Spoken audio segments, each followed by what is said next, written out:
Bem, boa tarde a todos, né? Bem-vindos à primeira aula do conteúdo da matéria de lógica. Me apresentando de novo, eu sou o professor Guilherme, vou ser professor de vocês nesse semestre. Bom, esse slide ele foi baseado em dois livros, né? Dois livros que estão disponibilizados, cortes no CIGAR, né? Que é o Lógica e Conjuntos, do Francisco Giovanni Muniz Cunha, e Introdução à Lógica Matemática, do Carlos Alberto Ferreira Bispo, em conjunto com Luiz Batista Castanheira e o Oswaldo Melo Souza Filho. Bom, né? Então, a aula de hoje ela vai tentar responder o que é a lógica, né? E como a gente pode caracterizar a lógica, né? E ver alguns tipos de lógica, também deixar alguns exercícios para vocês fazerem para quarta-feira, algumas leituras de fato. Então, o pessoal que está entrando agora, seja muito bem-vindo. Então, vamos lá. O que nós vamos ver hoje? Nós vamos ver o conceito de lógica, os tipos de lógica que existem, né, os aspectos históricos da lógica. Na verdade, não exatamente nessa ordem, nós vamos ver os conceitos, aspectos históricos, depois alguns tipos de lógica. Né? E aqui eu quero reforçar que esse slide ele não foi feito totalmente escrito por mim, né? Ele contém vários trechos do livro, copiados de maneira literal. Então, faz jus, né, a observação inicial, né, que nós temos esses dois livros como referência. Então, partes desses slides são tiradas como cópias literais da referência bibliográfica. Tá bom? Então, né, como que a gente vai ver esses tópicos, né? Primeiro a gente vai ver o que é a lógica, depois nós vamos ver os aspectos históricos da lógica, os tipos de lógica, alguns exercícios para a próxima aula e, como eu disse, a bibliografia na qual eu fiz a consulta e a referência para constituir esse slide para vocês. Bem, o que é lógica? Bom, isso é uma pergunta muito complicada de responder, porque toda vez que a gente tem algum tema que é relativamente simples de responder, é um dos mais complicados da gente definir, né? Então, a lógica ela pode ser vista como um processo, né, para validar a argumentação.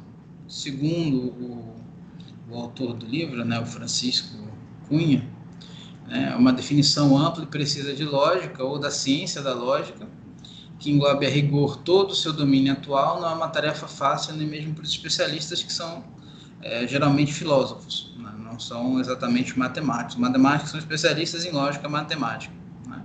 Então, uma primeira forma de você entender esse conceito, bem-vindo, Luiz. Uma boa forma de você começar essa aproximação, né?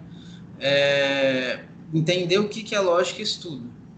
E a lógica estuda os princípios e métodos que permitem entender a validade ou a invalidade de um determinado argumento. Então, dentro do estudo da lógica, você tem certas estruturas que você aprende, né, em que invalidam o argumento do interlocutor, né? E, por exemplo, um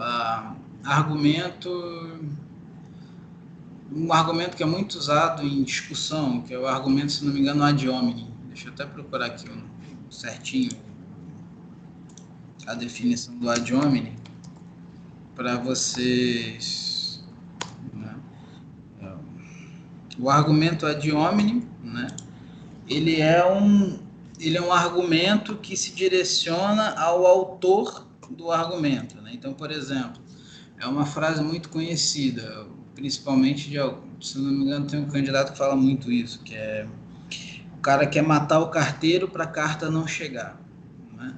O que isso quer dizer? Por exemplo, dentro da falácia do argumento ad hominem, você não critica a ideia exposta pelo seu interlocutor, ou a pessoa com quem você está conversando, mas você critica a postura do autor da crítica. Isso é um argumento que é chamado ad hominem, né? Então, essa falácia, ela invalida o argumento de quem está querendo rebater o argumento da pessoa. Então, por exemplo, uma crítica a uma postura de uma pessoa dentro de uma discussão, geralmente não é um argumento que valide a sua posição. Ela, na verdade, vai mais invalidar do que validar. Então, você tem certas coisas dentro de um discurso, né, que você acaba criando, né, para alguns, um argumento que seria verdadeiro, mas que, de fato, do ponto de vista lógico, ele é um argumento falacioso, ou seja, é um argumento inválido. Ele é um argumento que se baseia numa falácia, né? E isso é muito fácil de você encontrar por aí, né? Argumentos que se baseiam em premissas falsas. Então, o argumento, na verdade, ela é uma parte de um discurso maior, né? Falado ou escrito, geralmente mais falado, né? No qual localizamos um conjunto de uma ou mais sentenças, denominadas premissas, e uma sentença denominada conclusão, né? Então, por exemplo, vamos começar lá. Se a lua é de queijo, então a Terra gira, né? Se você parar para pensar, nessa frase que eu falei para vocês, se a lua é de queijo, é uma premissa, então, né, que seria a frase para indicar onde está a conclusão, né? A Terra gira seria a frase de conclusão, a sentença conclusão. Se você olhar, a premissa que eu estou utilizando é uma premissa falsa, porque a lua não é de queijo, né? E a conclusão é uma conclusão verdadeira, né? Então, esse argumento, ele é um argumento inválido, porque ele parte de premissas inválidas, né? Porque a lua não é de queijo, então o argumento de que a lua é feita de queijo é um argumento falso. Mesmo assim, ele chega em conclusões que são verdadeiras, né? Só que do ponto de vista da lógica, esse argumento ele não estabelece condições de validade. Por quê? Porque você está partindo de coisas falsas, né? Então, tem algumas premissas iniciais, né? Mas a lógica basicamente vai fazer o quê? Ela vai caracterizar para vocês, né, como que você pode validar aquele discurso, né? Você pode não concordar com algumas premissas, isso é fato, mas elas serem verdadeiras não depende da nossa concordância. Bom, então, o discurso ele pode ser um discurso válido, né? Mesmo que nós não concordemos com ele. Então, a validade do discurso não depende da nossa aceitação do discurso.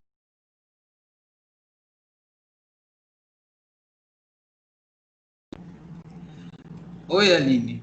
Desculpa, eu tenho que falar, senão a aula não vai, tá bom? Dessa forma, né, a gente pode pensar na lógica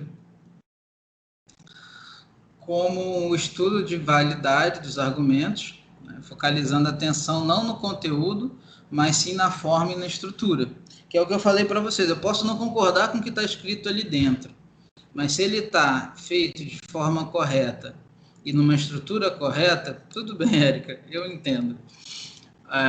Isso pode tornar esse argumento válido, mesmo que o conteúdo não seja do meu agrado, tá bom?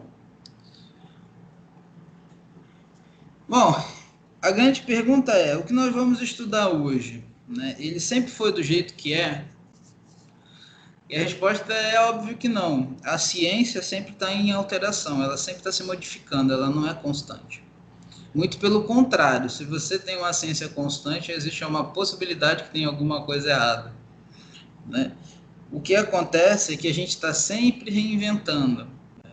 Sempre construindo em cima do que existe. E aí, dentro dessas reinvenções, existem algumas coisas chamadas quebra de paradigmas, né? Às vezes você tem resultados históricos que que duraram muito tempo e que depois de uma determinada descoberta a gente passa a entender que os resultados anteriores eram falsos.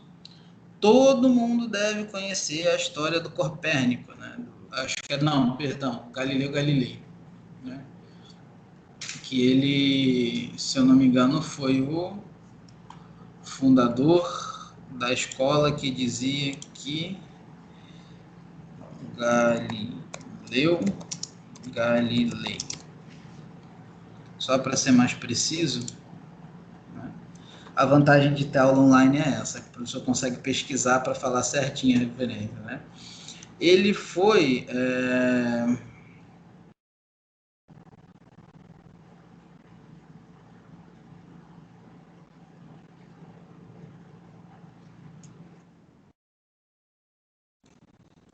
foi um pesquisador da Itália, né? Que estudou o Sol durante bastante tempo, né? Juntamente com o Copérnico, né? Que, por sua vez, esse sim foi o fundador da ideia do heliocentrismo, né? Então, você tinha um movimento histórico, que era o geocentrismo, né? Que a Terra era o centro do sistema solar, e pelas observações de Copérnico, né? Eles criaram um modelo em que o Sol era o elemento central dentro da criação, digamos assim, de um mapa celeste do nosso sistema solar, né? O Galileu Galilei, né, ele foi um dos precursores do método científico, né? E a parte interessante que ele estudou, apesar dele também estudar o Sol, né, ele estudou coisas relacionadas com o movimento do pêndulo, né, ele estudou coisas relacionadas com a flutuabilidade de alguns objetos.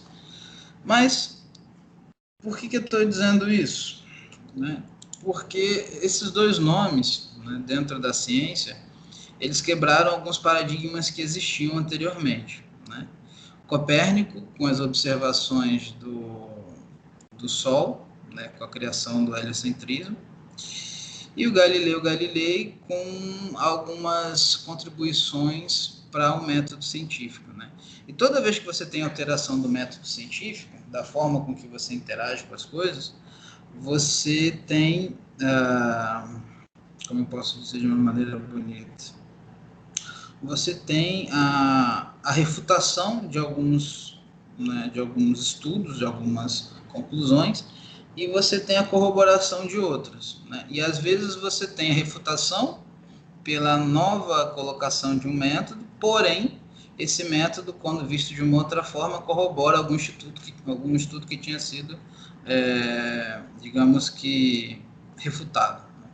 Então, a lógica, bem como a ciência, né, ela também passou por esse processo. Ela passou por algumas fases, né? A primeira fase, digamos assim, ela trata de um sistema de regras, né, sobre os quais você não deve, principalmente coisas que você não deve fazer, né? Então você procura as falácias de discurso, por exemplo, essa que eu citei para vocês, ad hominem, mas tem várias outras. Por exemplo, tem a falácia de discurso do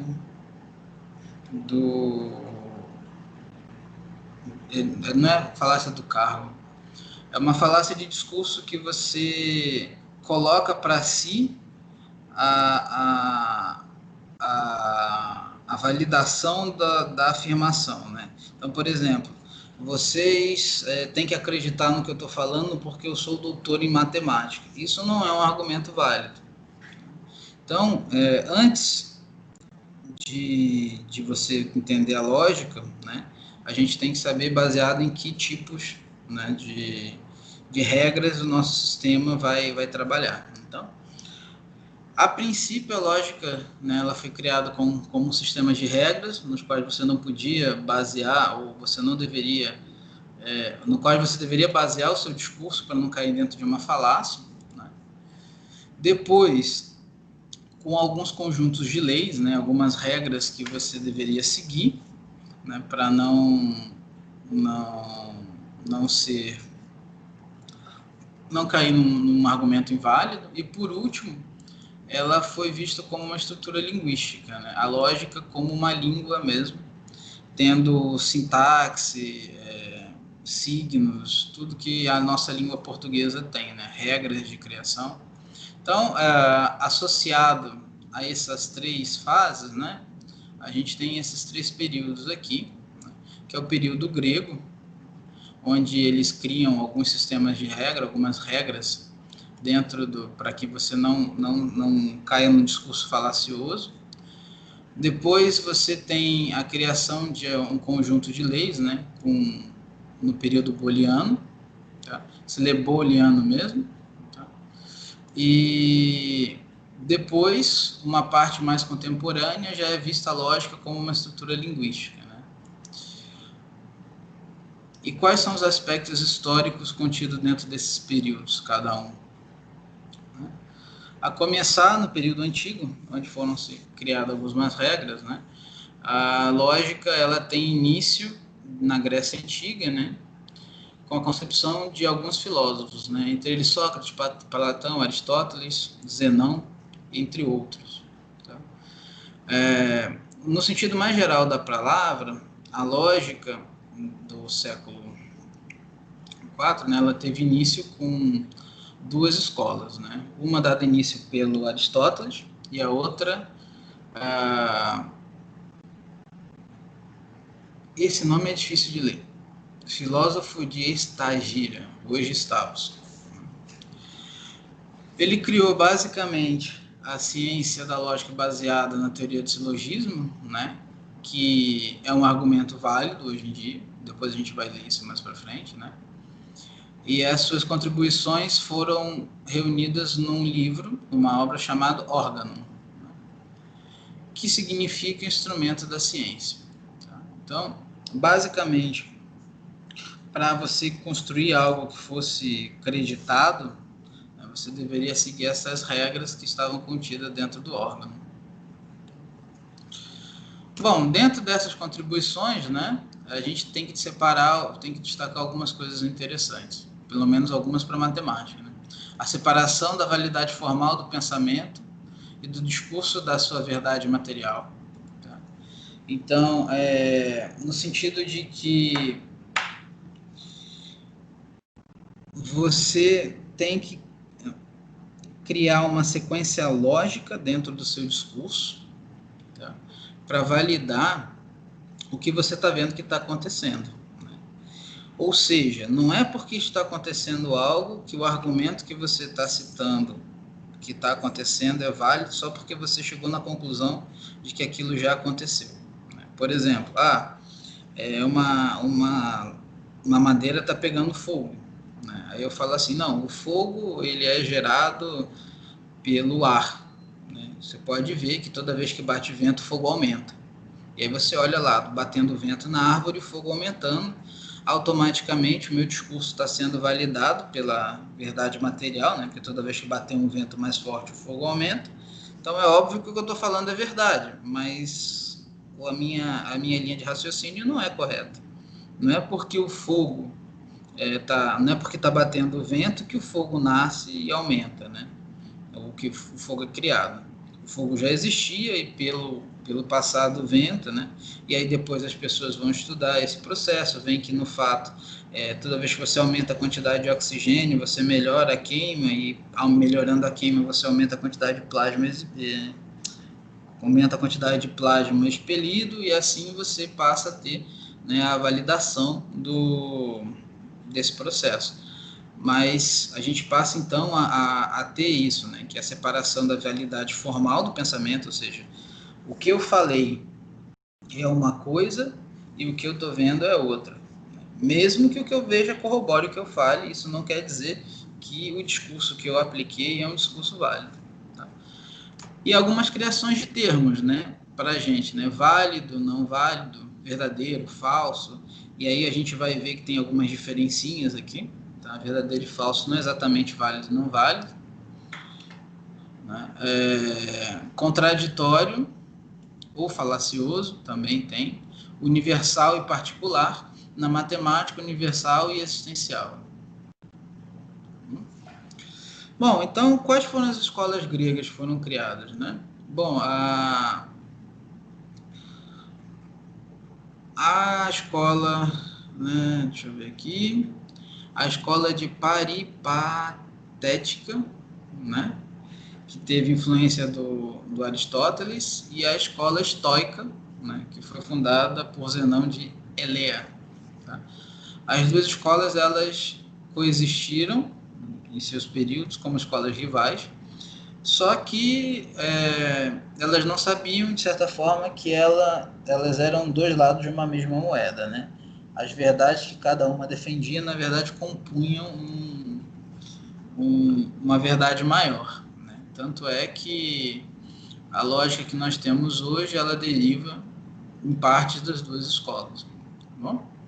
Então, essas teorias dessas escolas se complementavam. Então, para vocês verem algumas pessoas que ficaram muito conhecidas no processo, né? Grandes matemáticos contribuíram para a lógica. Alguns deles eu consegui encontrar fotos, outros, né, eu vou procurar mais para frente. Mas a grande parte que interessa, né, dentro da lógica, em particular da lógica matemática, né, é que a lógica matemática ela influencia em várias áreas de pesquisa, né? Informática, inteligência artificial, engenharias, mecatrônica. Você tem uma infinidade de campos em que a lógica matemática ela é aplicada. Então, um dos mais antigos, né, que é o Leibniz. Depois a gente tem o Boyle, que é o criador da álgebra booleana, tá? Que é muito utilizado pelo pessoal da ciência da computação. Aí nós temos o De Morgan, né, que nós futuramente veremos que é o nome de uma, digamos, de uma regra, né, de equivalência, que a gente vai ver mais para frente. O Bertrand Russell, né, esse daqui já faz parte mais do período final da lógica, né? Ele é um dos que escreve um livro que faz o rompimento entre o período booleano e o período contemporâneo. Tá? E Gödel. Gödel realmente é um cara excepcional que, infelizmente, ele põe fim a um projeto, né, que era bem quisto por todos os matemáticos e, de certa forma, até hoje continua sendo bem querido, que é dizer que a matemática consegue explicar tudo. A gente tem esse pequeno devaneio em certas partes, mas ele, dentro da lógica e dentro dos argumentos que ele criou, ele provou que nenhum sistema baseado em afirmações finitas pode demonstrar tudo, né? Então, ele quebra isso, porque a matemática sempre vai ser e sempre será baseada numa quantidade finita de axiomas, mesmo que a gente crie muita coisa a partir deles, ainda assim é uma quantidade finita de axiomas e, portanto, a gente não pode criar, não pode responder tudo utilizando matemática, não pode modelar tudo usando matemática. Pode modelar muita coisa, né? Mas tudo não. E um outro matemático também, um outro logicista muito conhecido é o Alfred Tarski, também escreveu livros muito interessantes. Né? E aí, para a gente entender mais ou menos como funcionou, né, a lógica começou a se desenvolver com Aristóteles, né, e as escolas gregas que eu citei, né, e eles passaram, de certa forma, a utilizar o conceito de sentença afirmativas e negativas e certamente válidas e inválidas, né? E depois a gente refina esse conceito para sentenças verdadeiras ou falsas. Tá? E depois a gente refina esse conceito para proposições, em vez de sentenças, que é quase equivalente. A gente até coloca isso como um sinônimo, né, de proposição, mas a gente tem que tomar um certo cuidado nessas definições. Então, por volta de 1666, o Leibniz, em um dos seus trabalhos, né, que é o Lógica Matemática e Logística, né, ele cria algumas formas de escrever a lógica, né, e ele, dentro dessa simbologia, né, ele define uma estrutura de, digamos assim, uma estrutura de como fazer um cálculo, né, de uma forma mais simples dos valores dos argumentos que são apresentados. Tá? Depois, né, tem o Euler, né, não é Euler, é o Euler, ele também introduz outro tipo de relação gráfica, né, entre as sentenças, e a gente vai ver que nas próximas aulas a gente não vai ficar sempre escrevendo por extenso, a gente vai tentar sintetizar, né, o significado das frases, e essas representações gráficas, elas não terminam, né, com Euler, nem com Leibniz, nem com Venn, nem com Witt, nem com Carnap. Na verdade, você tem várias formas de representação, né, e elas continuam evoluindo com o tempo. Atualmente, a gente tem um conceito, né, a gente tem de certa forma, um acordo de cavalheiros, né, a gente tem uma denominação fixada para essas representações gráficas, mas que em qualquer momento nós podemos alterar mediante algum tipo de inconsistência ou algum tipo de melhora, né? Se a gente usar dessa forma fica melhor, fica mais bonito. Bom, nesse caso a gente faz alteração, mas por enquanto nenhum matemático de renome fez nada do gênero, então a gente continua usando as mais antigas, né? Bom, em 1840 o De Morgan publicou o trabalho dele, né, que é a Lógica Formal, né? E antigamente era muito comum as pessoas discutirem sobre os temas que eles acreditavam como sendo verdade, né? Então ele desenvolve uma discussão com o filósofo William Hamilton, né, que era conhecido por não gostar de matemática, né? E nesse meio tempo, né, o George Boyle, para apoiar o amigo dele, De Morgan, na discussão, né, ele escreve a lógica da análise matemática, né, em defesa desse amigo.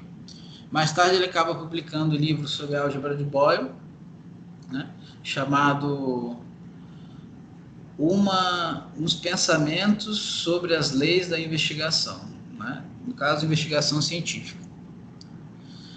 E também, né, em 1859, ele escreve o Tratado em Equações Diferenciais, né, no qual discutiu o método simbólico geral, né. O que ele quer dizer com o método simbólico geral?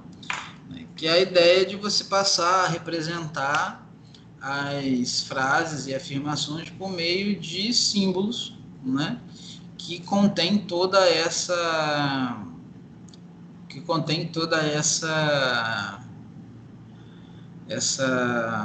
digamos, toda a ideia e toda a informação que a gente precisa da frase. Como que a gente pode pensar nisso de uma maneira simples? Tá? A gente não, por exemplo, quando a gente vai ler uma frase em inglês, né, por exemplo, uma palavra em inglês aqui, né, investigation, por exemplo. Como é que você sabe que isso é investigação? Né? Tem duas possibilidades, ou você é falante da língua inglesa, pode ser, ou alguém traduziu para você, né? Então, quando a pessoa traduz para você investigation como investigação, né, você cria um dicionário, né? Então, investigation igual investigação. Então, quando a gente vai criar simbologia para os nossos estudos, né, de lógica, a gente vai fazer como se fosse um dicionário, né? A gente vai falar, por exemplo, Manuel comprou abacaxi, né? Isso daí vai ser uma frase. Qual frase vai ser? Ela vai ser a frase P, né? Então, Manuel comprou banana, né? Essa vai ser a frase Q. Então, eu pegando a frase P e a frase Q, pelo dicionário ou pela tradução, eu consigo entender qual que é o significado, né? Então, se eu quero negar a frase P, eu posso escrever isso de maneira simbólica de uma forma muito simples, tá? Que é um tiozinho e P. Eu vou até escrever aqui para vocês no chat. Isso daqui seria a negação da afirmação P. O que diminui eu escrever Manuel não comprou abacaxi. Olha. Não comprou abacaxi. Vejam a diferença e o tempo que demora para eu escrever uma e escrever outra. Agora imagine que eu esteja trabalhando com 10 frases. Né? Toda vez que eu quiser alterar elas ou modificar ou fazer o que a gente vai ver futuramente, suas operações, né, com as sentenças, eu ia ter que copiar tudo isso de novo. Então o que a gente faz? A gente sintetiza isso por meio de uma tradução, né? A gente traduz Manuel não compra abacaxi na seguinte forma. Manuel comprou.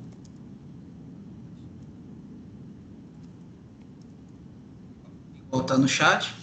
Então, esse símbolo, 2 pontinhos iguais, significa que eu estou definindo P como sendo a frase Manuel comprou abacaxi. Quando eu nego isso, que é o não P, eu fico com Manuel não comprou abacaxi. Então, o que o Boyle traz no livro dele? Ele traz uma discussão sobre essa forma de você trazer, né, a sua linguagem, as suas escritas, as suas afirmações para o mundo simbólico. Tá? Gente, eu já estou falando há meia hora e esqueci de perguntar para vocês. Dúvidas, perguntas, questionamentos? Aqui tá tranquilo. Tranquilo? Essa parte não é muito complicada, ela é mais expositiva, tá? Ela é mais tipo, olha que interessante e tal.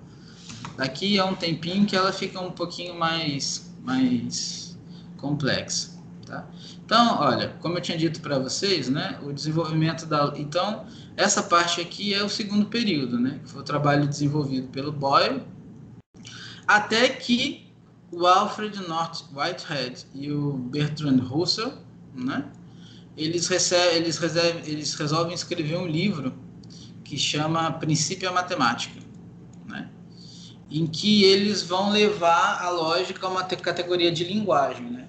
E isso vai precisar, então, que a gente tenha os signos, né, que é a forma de escrever da lógica, as regras em que a gente pode escrever e formar frases, e não é a sintaxe, como é que era? As regras ortográficas da lógica, né, digamos assim. Então, igual ao português, né, que a gente tem os símbolos que a gente usa, que são os símbolos indo-arábicos, né? Igual a gente tem as formas de falar as palavras, né? Casa, azul, geladeira. E são as regras com que a gente compõe os elementos que escrevem a língua portuguesa. E depois a gente tem as regras em que a gente escreve as frases na língua portuguesa, né? Para ter sentido. Então, por exemplo, a casa é bonito. Não, isso está errado. Por quê? Porque a casa, né, é um substantivo feminino, então o adjetivo deve concordar com o gênero, portanto, bonita. Então, da mesma forma, a gente tem na lógica esses mesmos conceitos. Tá? Bom, e isso eleva, então, a lógica a uma categoria parecida com a da linguagem, né? Tendo regras, sintaxe, tudo que uma linguagem precisa ter para existir. Né? Então, no período contemporâneo, né, no início do século XXI, a gente passa então a ter a lógica vista como uma linguagem formal, né? E passa então a ter uma estrutura linguística. Esses nomes que estão aqui, né, eles são nomes que contribuíram com esse desenvolvimento, né?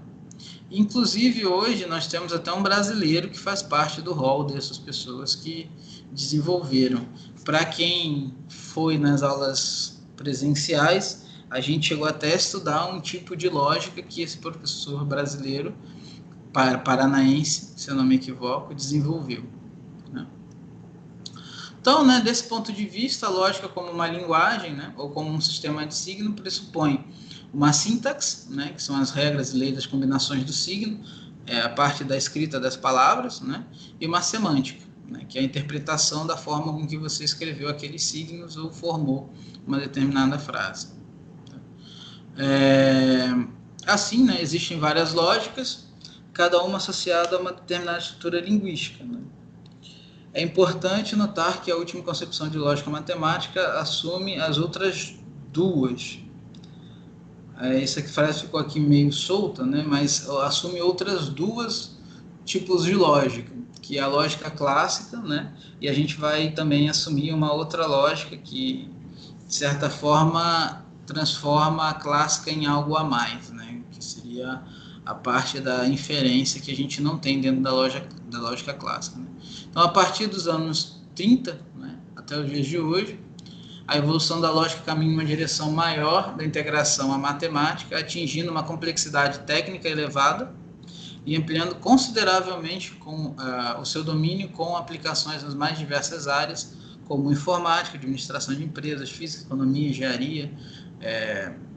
Tudo que você imagina tem um pouco de lógica lá aplicada, e não necessariamente, às vezes, é a lógica clássica, que é a lógica que foi desenvolvida pelos gregos, de certa forma, assim, né? Então, no período contemporâneo, a gente tem as contribuições de Gödel, de Turing, Church, Kingsley, Husserl, Tarski, Robinson, que eu já li muito livro desse cara, e um dos mais conhecidos de nós brasileiros, que é o Newton da Costa, né?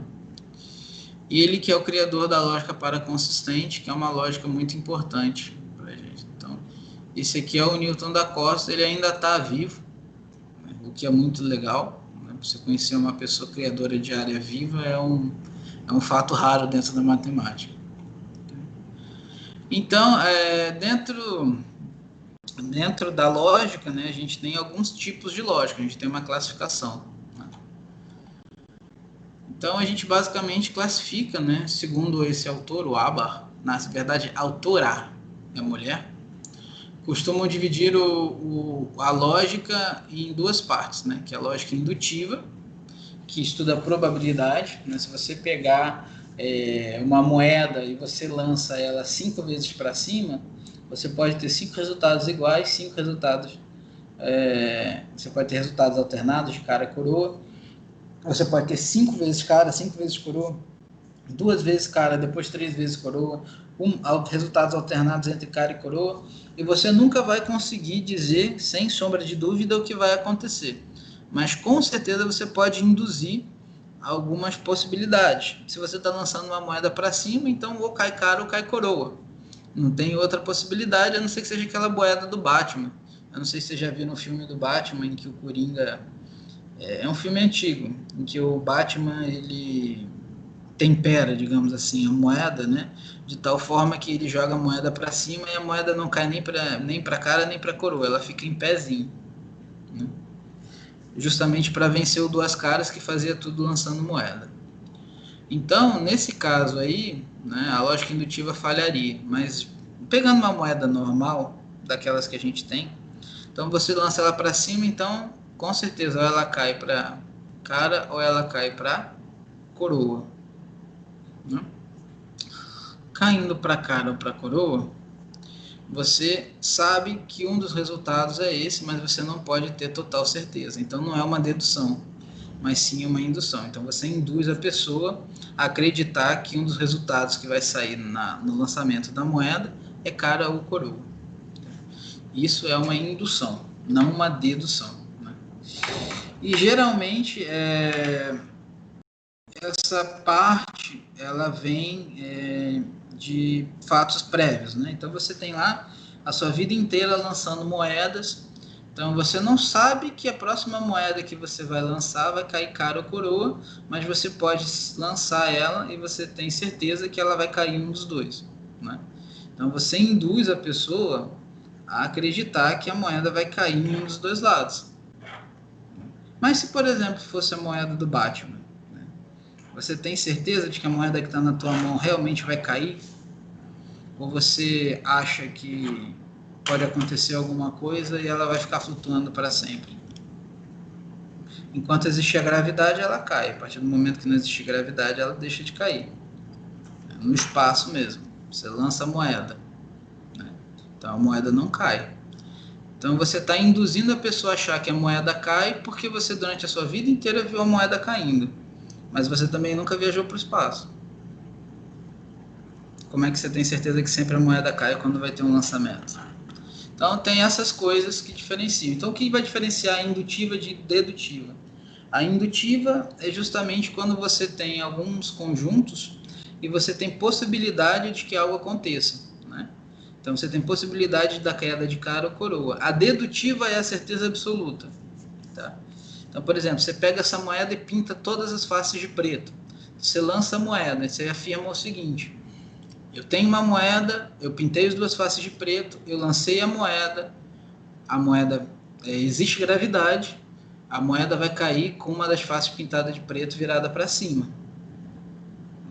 Então, com esse conjunto de premissas que eu dei para você, dá para você concluir que a moeda de fato vai cair, porque existe gravidade, ela vai cair com uma face pintada de preto, porque eu pintei os dois lados e porque eu sei que existe a moeda, né? A primeira coisa que eu afirmei foi que existia a moeda. Então, baseado nessas premissas, eu deduzo, ou seja, eu tenho 100% de certeza de que vai acontecer o que eu disse. Então, a lógica dedutiva, ela tem esse aspecto de absoluta certeza. Aquela famosa parte, não tem graça brincar com ela, tá? Porque partindo das premissas você já conhece o resultado. Então ela se divide em 3 partes, né? Que é a lógica clássica, as lógicas complementares à lógica clássica. Aqui você pode considerar a matemática dentro das complementares, né? A lógica matemática, e as lógicas não clássicas, tá? A lógica clássica, ela basicamente assume 3 princípios, né? O princípio da identidade, que se resume ao que é, o princípio da não contradição, faltou um não aqui, e o princípio do terceiro excluído, tá? O princípio da não contradição é que uma coisa não pode ser e não ser ao mesmo tempo, e o princípio do terceiro excluído é só tem A e B, não tem nenhum tipo de C. Só pode ser A, se não é A, é B, não havendo uma terceira possibilidade. E aí as lógicas não clássicas, elas partem do pressuposto de não aplicar um desses princípios, né? Ou um desses axiomas, igual a gente viu em aula. Por exemplo, as paracompletas ou intuicionistas, elas não utilizam o princípio do terceiro excluído. A que o Newton da Costa criou, que é a paraconsistente, ela não utiliza o princípio da contradição, né? Ela tem um outro princípio, se eu não me engano, se chama o princípio da explosão. A gente tem a não reflexivas, né, que derrogam o princípio da identidade. Aí tem a lógica fuzzy, tem outras lógicas aí, e são muitas outras lógicas. Tá? Então, né, os princípios, os axiomas, são os elementos básicos em que a gente vai começar a basear a nossa lógica e vão ser assumidos por nós como sendo verdade. Tá? Então, a gente vai assumir esses 3 axiomas e, a partir desses 3 axiomas, a gente vai começar a criar os prismas, né, começar a criar as nossas definições. Então, o axioma da identidade, que se resume à frase: a existência é existência, né? A coisa é e é, né? O elemento existe, né? E existe, não tem outra possibilidade. O axioma da não contradição: uma proposição não pode ser verdadeira e falsa ao mesmo tempo. O princípio do terceiro excluído: toda proposição é verdadeira ou falsa. Aqui, proposição você pode trocar por sentença, tá? Toda sentença é verdadeira ou falsa, não cabendo uma terceira possibilidade, tá? O Leibniz, na obra dele, ele enuncia o axioma da identidade de várias maneiras, né? Uma das maneiras, né, é que A é idêntico a A é o mesmo que A não é não há, né?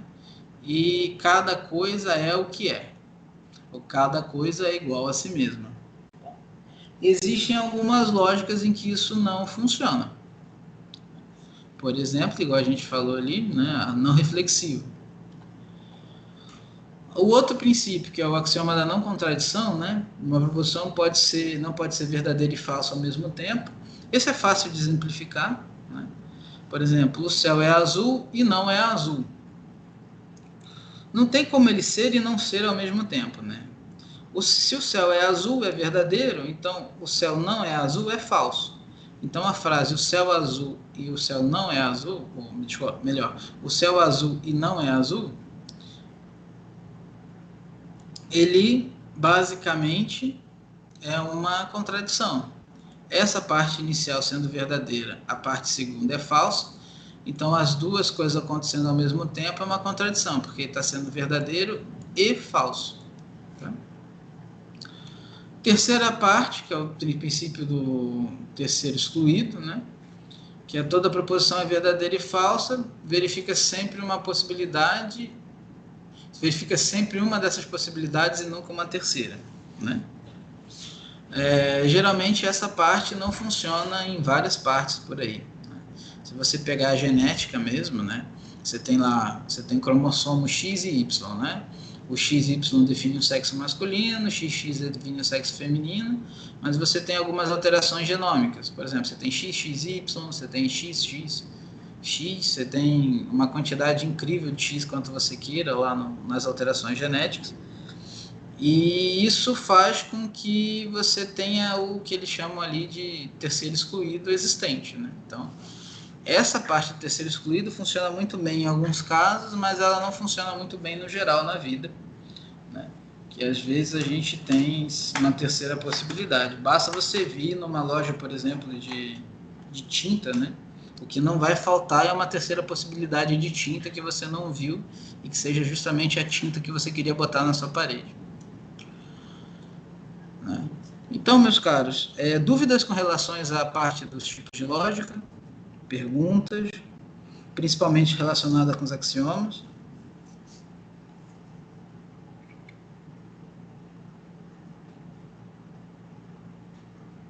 Pessoal? Tranquilo aqui. Tranquilo, seu Lucas? Senhorita Érica? Ok, André, Gabriel? De boas. Beleza. Então, essa primeira aula, ela é mais na ideia de ser mais positiva mesmo, tá? Para vocês terem uma ideia do que está acontecendo, né? A evolução histórica da lógica. Como que eu vou avaliar essa parte, tá? Então, eu vou pedir para vocês fazerem alguns exercíciozinhos, tá bom? Que é o seguinte, tá? Então, quais são os exercícios para a aula de quarta-feira? Procurar lógicas que quebram os axiomas vistos em aula. Você pode pegar o nome das lógicas que tem no slide e procurar na internet. Então, o que eu quero que você faça? Então, você vai procurar essas lógicas e vai procurar dentro dessa lógica um exemplo da quebra do axioma, né? Então, por exemplo, como que a lógica paraconsistente quebra o princípio da não contradição? Eu já dei esse exemplo em sala, tá? Como que era? Era, por exemplo, você está vindo para assistir a aula de lógica presencial e aí alguém fala assim, olha, o professor ele é grupo de risco, ele não pode dar aula presencial, então ele vai dar aula à distância. O que você faz? Você vai continuar com a informação inicial ou você vai acreditar na pessoa que foi lá dar informação que o professor é grupo de risco e não vai poder dar aula presencial? Como a informação é mais nova, e provavelmente quem levaria essa informação seria algum secretário ou alguém do departamento, né, algum outro professor, então provavelmente vocês acreditariam na informação nova, mas note que as informações são contraditórias. Ou eu vou dar aula presencial ou eu vou dar aula à distância, não dá para dar os dois ao mesmo tempo, Então, eles são contraditórios. Então, a lógica paraconsistente vai trabalhar em cima disso. Tá? Aí, obviamente, eu peço que vocês encontrem outro exemplo que não seja esse. Tá bom? Eu gostaria que vocês procurassem o teorema da incompletude de Gödel. Eu falei para vocês uma das versões, né? Que numa... Eu não lembro se é numa aritmética infinita, você não pode modelar infinitas coisas, mas... Bom, procurem um dos teoremas da incompletude de Gödel, né, que é justamente o que estraga o projeto de Hilbert, que é tentar descrever tudo no mundo por via matemática. Tá? A lógica clássica, né, e aí a partir desse teorema da incompletude de Gödel, né, eu quero que vocês pensem um pouquinho na lógica clássica, que é a lógica desses 3 axiomas. Né? Vocês acham que a lógica clássica ela pode descrever o mundo inteiro? É óbvio que vocês não vão escrever só sim, não, para vocês argumentarem. Lembra que a gente está na graduação, né? Se você acha que sim, então escreve, ó, eu acho que sim por causa disso, disso, disso, disso. Se eu acho que não, então eu acho por causa disso, disso, disso, disso. Tá? E aí tem uma dica, né? O que o teorema de Gödel fala sobre essa pergunta, né? O que o teorema da incompletude vai falar? Aí a gente tem a bibliografia e as referências são esses livros, né? Lembrando que esse site aqui, o pucsp.br/lógica, ele foi acessado por mim ontem, tá? E ele está funcionando ainda. E esses 2 livros aqui, caso os senhores queiram, eu posso disponibilizar para os senhores. Eu tenho o PDF deles, né?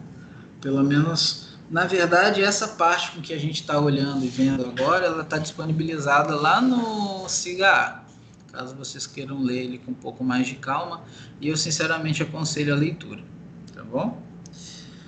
Esse daqui vai ser o método da avaliação desse pedacinho, né? E na quarta-feira a gente vai ler um pouco de algumas lógicas que eu vou trazer para vocês. A fuzzy, a paraconsistente e umas outras aí, que eu lembro que eu encontrei alguns textos sobre. Tá? Aí a gente vai fazer uma comparação entre elas. Tá bom? Alguma dúvida, senhores, sobre o conteúdo? Perguntas sobre os exercícios?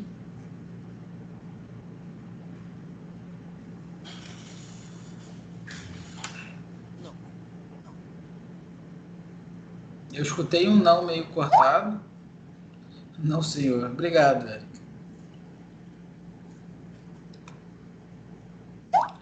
Beleza, meus jovens. Então, conforme prometido, tentativa de 1 hora de aula, mas falhamos miseravelmente, ficamos com 53 minutos. Lembrando, então, para resumir bem a aula de hoje, resumão, né? A lógica, né? Ela é uma forma de estudar a validade ou a invalidade de um argumento apresentado, sendo ele parte ou não do discurso. Ela foi constituída a partir do período grego, né? Ele foi iniciada no período grego, depois aperfeiçoada depois da Idade Média, e atualmente no período contemporâneo a gente tem uma explosão das quantidades de lógicas. Acho que as dúvidas das atividades só vão aparecer na hora da execução das atividades. Tá, a outra dúvida que vocês podem ter com relação à atividade é como vocês vão me enviar essa atividade, né?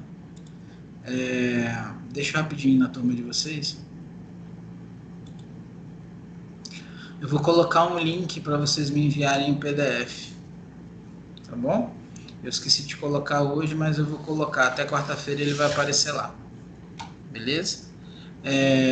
Deixa eu só voltar rapidinho. Então, a lógica nesse aspecto, né? E aí a gente tem a classificação das lógicas, basicamente, em lógica clássica, a dedutiva, né? Lógica dedutiva em clássica, lógica complementares da lógica clássica, a lógica não clássica. A lógica complementares da lógica clássica, você pode incluir um pouco de lógica matemática aqui também, tá? Só que a lógica matemática, ela inclui uma coisa que é um princípio indutivo, que vocês vão ver futuramente, conhecido como PIF, é o princípio da indução finita. Tá? Nós vamos considerar como sendo verdadeiros, talvez por isso ela não seja um exemplo maravilhoso de lógica complementar da lógica clássica, mas dá para pensar, assim, de um modo geral, como ela englobando a clássica mais alguns outros elementos. Tá? E os 3 axiomas da lógica clássica, o princípio, axioma da identidade, terceiro excluído e o da não contradição. E as referências. Bom, meus jovens, é isso. Tá? Qualquer coisa, estou no meu WhatsApp, tá bom? Tento responder o mais rápido possível, caso eu não consiga.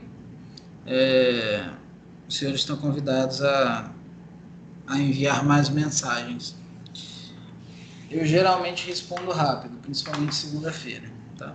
Lembrando que quarta-feira tem aula normal e sexta-feira, de 2 às 4, é o período de tirar dúvidas. Eu vou estar com o computador aberto. Tá? Caso eu não esteja próximo do computador, os senhores podem me ligar via WhatsApp. Ligar mesmo, tá? Pegar, ligar, para eu tomar ciência de que vocês estão me esperando na sala. Às vezes a gente vai no banheiro ou vai mexer em alguma coisa, acaba não prestando atenção. Tá? Então é isso, meus jovens. Uma boa tarde a todos. Precisando de alguma coisa, tendo alguma dúvida com relação aos exercícios, é só mandar mensagem. Tá? A presença na aula de hoje vai ser contada pela execução do exercício. Tá bom?